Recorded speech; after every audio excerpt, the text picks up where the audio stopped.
আসসালামু আলাইকুম বন্ধুরা, সবাই কেমন আছো? চলে আসলাম আমাদের সেই নোয়াখালীর ঐতিহ্য সজনা পাতার শাসনি নিয়ে। এটাকে আমরা শাসনি বলি।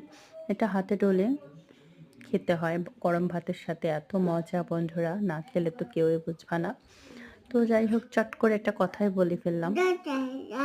আসলে মানুষের জীবনে হতে সবচেয়ে মূল্যবান সম্পদ হচ্ছে তার মান-সম্মান।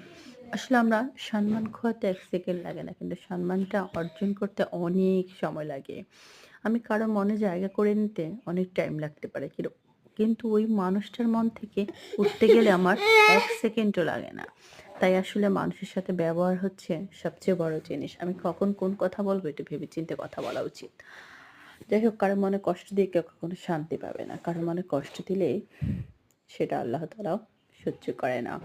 বন্ধুরা, পাশে থেকেও আমার